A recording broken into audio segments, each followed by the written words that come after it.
Yes, sir. Yeah, this is on the budget and. Call me. Yes, sir. Yeah, this is what you're making comments about. So this is about the 4B grants that can be reallocated back to drainage versus having to tap into other sources. So what funds can be reallocated, since you're the one who knows about these funds? Yeah, we have a 4A and a 4B corporation, right. And that's from the half-cent sales tax that was passed by the voters. 4A is only for economic development, and 4B is expanded for economic development and infrastructure improvements that would enhance economic development in a community. Part of what 4B can be used is it can be used for drainage, streets, parks, those things that would enhance economic development in the community. So 4B monies can be used for drainage. For how long have we been receiving 4B grants? I don't know when that was passed. Probably about 4 years. Yeah. About 4 years. 4 years? Yeah. And how many of those grants have been used for other than economic development? There's some.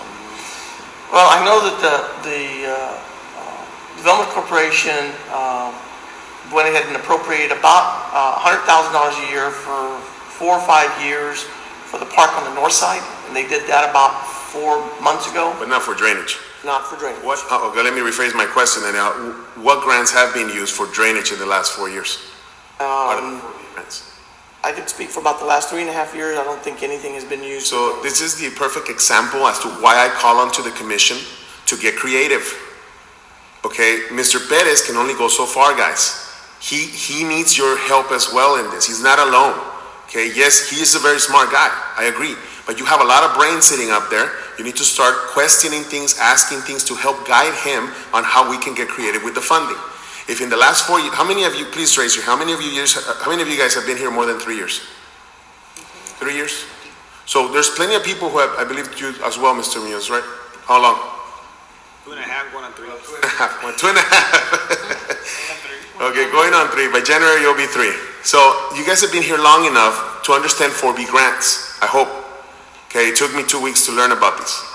Okay, so this is where you need to talk to Mr. Perez about guiding him on, hey, look, we're growing as a city. When I said at the IBWC meeting with public works directors and grant writers from Brownsville to Laredo, the one thing each and every one of them pointed to Weslaco's problems for flooding was we're growing too fast. Do you agree? Yeah, that is the problem.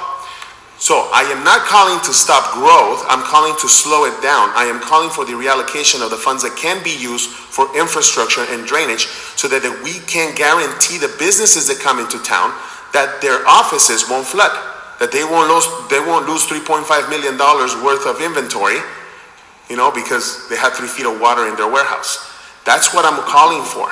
And that's on you guys. 4 years that this has been in place, it wasn't anything new. And just to answer to that, we can answer to this, Mike, right? Yeah, you can have some discussion in public. Yes, it's been brought up in the past. It has been brought up. All right, I've brought it up, and I've stopped that from moving forth.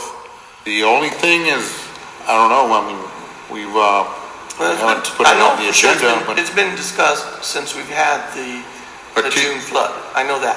We had a 2015 flood, okay? Right. October of 2015. When that happened, that should have been immediately activated. Look, we have 4B grant money. Let's start using it for drainage. Let's not build another park.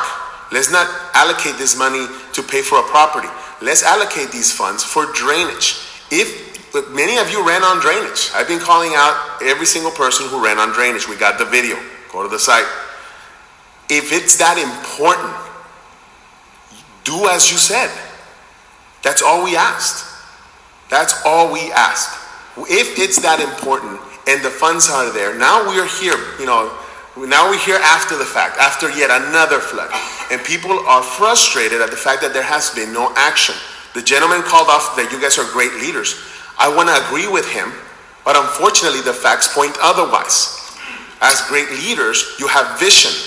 You have courage to stand up to each other, even if it's frustrating, even if it's not beneficial for your district. Because at the end of the day, even though we have single-member districts, each and every single one of you commissioners up there represent the whole city.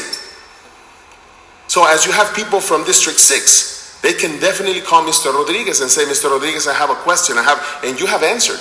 So because of that, guys, I know I spoke with some of you who said, it's because Israel, you don't understand how hard it is back there. I do. I have been in your shoes in boards before, and I know that not everybody's gonna be agreeing with each other because some of you might have ideas or projects that benefit your district. I get that. But let's be clear on this one thing. The flood affected each and every one of your districts. And I think that should be a unifying point for every single person up there. I gotta say. Let me